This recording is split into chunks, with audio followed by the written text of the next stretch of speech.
Welcome to episode 5 of the Xbox series, which spans between the holidays until I have to get back to work.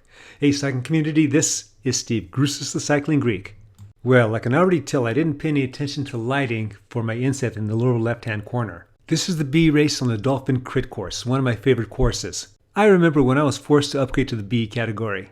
For this 67-year-old guy that's subject to AFib attacks, that was quite a bit of a challenge. I had a hard time staying with the pack to the halfway point. During the first quarter of the race season last year, where daylight was still tight, I would do an occasional Zwift race, and then I would start to go a little past the halfway point. I remember once I actually finished with the pack. But then there are times when reality rears its ugly head, and that's this race. We have 58 people, and most of them are strong. In fact, when we took off, I was about a full watt per kilogram less than everyone else. Now, fortunately, because we have so many people, I got to ride some wheels, but still, I'm still putting a lot of power. Now, I don't have my heart rate showing because my heart rate strap broke, and so I've ordered a new one. So until then, I just have to make do. My calculated FTP is about 265 to 270, and I'm still above that, just trying to stay with the group here. I'm hoping these guys start to slow down. Now, this is the first lap, and we're at the beginning of it, but usually in past races, the group has slowed down. But this is just telling me that this is an exceptionally strong group. We're going up the cobble climb, and this is the worst section for me. I'm holding my own, staying protected in the pack, but as we make the turn, it gets steeper, and now it's starting to stretch out just a bit. And now I'm hoping that once we get over the top like we are now, that they're going to slow down in the front. But again, super strong group, one of the strongest that I've been in. They're keeping it stretched out. The graphics on the right tell me I hit a new PR, so I can't read what my watts per kilogram is, but when it's over 300, it's around 4.0 plus. Still stretched out. I am starting to weaken, I can tell. I'm trying to keep on these guys' wheels because we're going to hit the roller section. There's a little trick I use for that section to help stay connected, but when I'm going this fast, that's going to be a little tough to do. So I apply a little extra pressure on the uphill, give a little rest on the downhill, but I really can't afford to give a lot of rest because I'm at the back right now. And I'm already using those graphics on the right to look at the back to see the gaps that are developing. Because what I try to do is try to hang on with the pack as long as I can, and then at a certain point I'm going to get dropped, and then I'll look to see who's behind me. Fortunately, the pack has started to slow, at least for the moment, and I've let off the gas a little bit, and I'm still floating toward the front. So if nothing else, it's going to give me a little bit of a buffer. I'm still in my threshold, but I'm at the lower end of the threshold. Needing all the help I can get, I see I acquired the tractor power-up. So what the tractor power-up does, for those of you that are not familiar, it flattens out any the cobbles, for example. So the cobble climb is the hardest section for me I was mentioning on this race. Any power-up I acquire, I hope will help me with that cobbled climb. So the tractor power-up is going to flatten out the bumps such that it will eliminate power loss due to the virtual bouncing on those cobbles. Let's jump ahead to the lead-in to that cobble climb. I'm sitting at about 20th position of the 58, so I'm in good position. I've hit my steamroller power up, and now people are starting to increase their pace. I'm now starting to fall back. I've increased my power. I'm starting to approach 350, which is going to be pretty big for me. I'm starting to see fire socks lit up, which is telling me they're not going to let up when they go to the top. So again, I'm now at about 360, 370 watts. I'm at the back, and these guys are stretched out. They've already started the last section that's going to head into the rollers. My wattage is dropping, and there's a little gap in front of me, and I'm hoping that I can just stay on somebody's wheel and they can pull me back up. About 3 days ago, I started my VO2 max work, getting ready for this upcoming season. The first race is going to be in about 6 weeks for me. Fortunately, it's going to be in the 65 plus category. Okay, so now there's a gap. I'm by myself. People are just stretched out. I have no idea where the front is. Even though I'm in a hypoxic state, I'm looking at the graphics on the right, and I see that the next person behind me is at 11 seconds, and then there's people at around 19 and 20 seconds. So I have to determine what I'm going to do. If I can catch up to that group that's in front of me, then I'm good. I don't have to worry about those guys behind me. But if I'm not able to catch up to them, then I have a couple of choices. One, try and stay away from them, or slow up a bit and then just integrate in with them.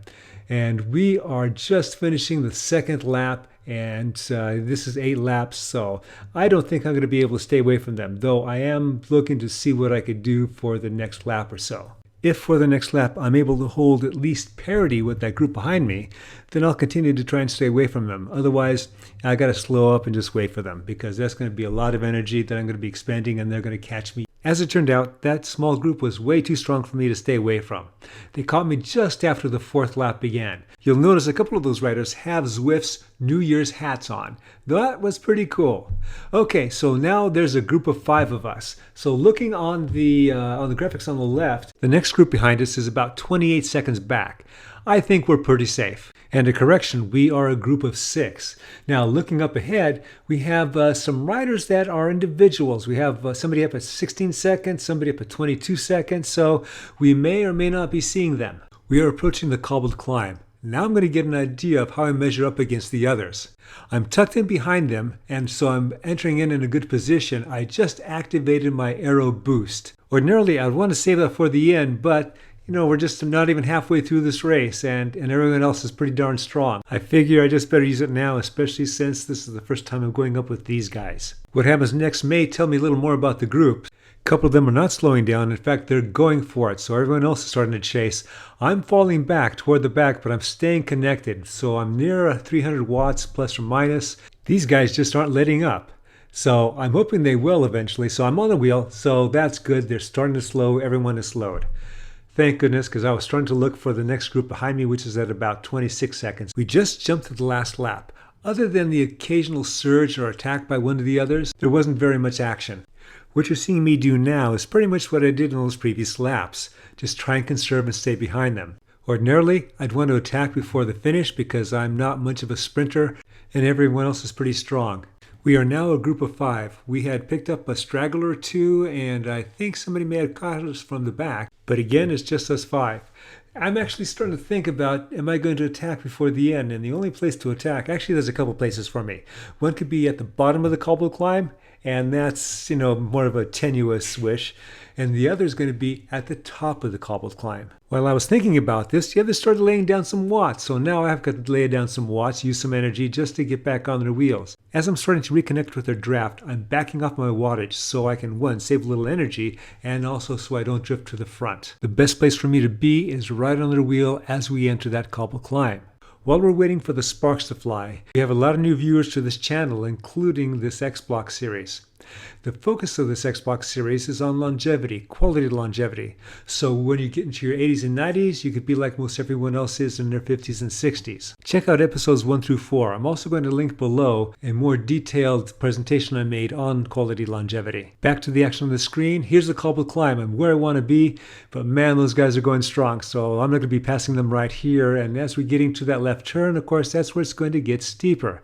So one guy's starting to fall off. I'm not falling off yet. I'm getting back onto them, but I'm pretty confident they're not going to slow up when they get to the top because, this is the last lap.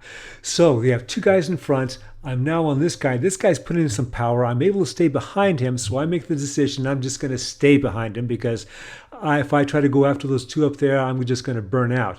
Now, the guy that had fallen off, he is now caught back up to us. He's not going to be riding wheels. He's going up in front of the guy that I was on. If I can hang on to my guy's wheel and he can hang on to that guy's wheel, maybe they can pull us up and then we'll be Gruppo Compacto, kind of like a chase Gruppo Compacto. The guy that we were initially chasing is now a ghost, so he should be appearing somewhere, hopefully near us. Those ghost power-ups don't last too long, so probably what he did when he activated it, he just started laying down some watts. There he is. Hey, he's catchable. He's catchable. Now, the guys in front of me, they're starting to slow a bit, and there I go in front. Why I'm doing that, I don't know, but I'm guessing I just drifted to the front. So now I'm looking to see when to hit my aero power-up. That takes some coordination in my hypoxic state. I finally hit it, and then the next thing I'm going to do is go into my drops and start to sprint. And I'm sprinting, I finally look up and I see that I'm not really making any distance up. I do beat one guy. Out of the 58 that started, 46 finished, and I came in 38th. And that was a little over 2.25 minutes back. When you look at my watts per kilogram at 3.4 for this race, and you compare it against the 3.8 watts per kilogram that the leading 28 riders have that probably entered the last lap together, I have a ways to go. Is this 67-year-old guy ever going to attain that? Probably not. But I'm going to work toward it because if I didn't, what else am I going to do? I hope you enjoyed this video and you got something out of it. Now go back and check out those previous X Block episodes. And as always, remember, comment, like, subscribe, the Cycling Greek.